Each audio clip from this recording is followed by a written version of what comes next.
How to care for a Shih Tzu puppy.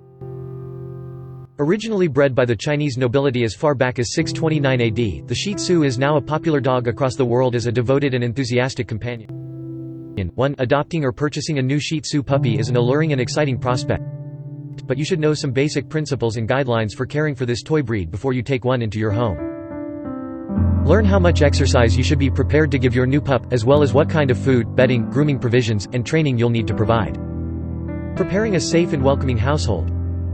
Puppy-proof your home. Your new Shih Tzu will be a curious little canine with no sense of boundaries, so you'll have to make sure your home is an appropriate and safe place for such a playful and inquisitive new inhabitant. Place all shoes and chewable items out of reach, install locks on cabinets containing harmful household chemicals, and bundle up and remove any exposed cords which could look like tempting chew toys. Also, ask that everyone in the house keep closet and outer doors closed when your new dog arrives so that it can't get into any mischief or accidentally escape your home.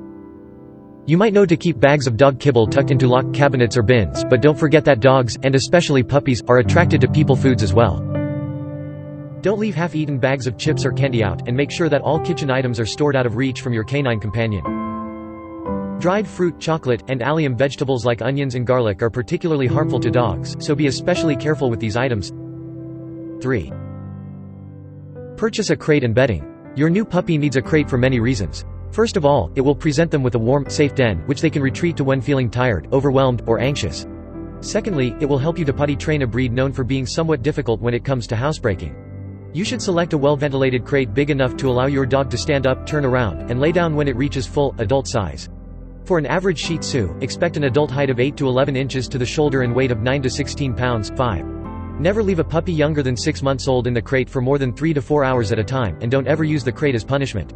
If you do, the puppy will associate the crate with negative emotions and will no longer perceive it as a restful, secure space.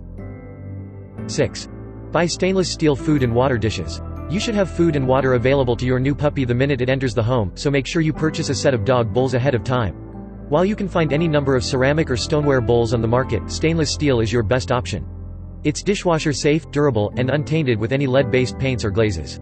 When you first bring your puppy home, you might want to feed it the food its shelter or breeder was feeding in order to ease the transition. Stock your home with chew toys. Shih Tzu puppies can go through particularly rough teething periods, so you'll want to make this temporary phase as painless and damage-free as possible.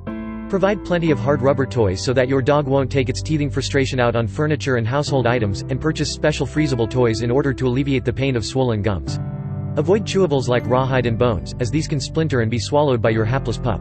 Make sure you have an appropriately sized collar and leash. Even at full size, your Shih Tzu won't be powerful enough to break away from an average leash, but you should still make sure that your walking supplies are sturdy and safe. Measure your puppy's neck and get a collar which can be adjusted as the dog grows.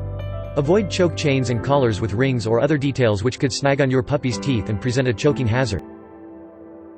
Contact your breeder or shelter about your new puppy's background. Whether you're adopting from a shelter or purchasing from a breeder or pet store, you should obtain the proper records verifying your dog's health, history, and any other relevant documentation like spay-neuter certification. You should also ask a shelter or store employee for any behavioral issues or history of abuse which could impact how you bring the animal into your home.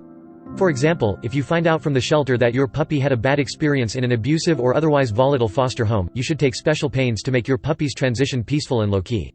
Keep music and household traffic to a minimum, and make sure your puppy's crate sits in a dark room removed from outside disruptions and noise.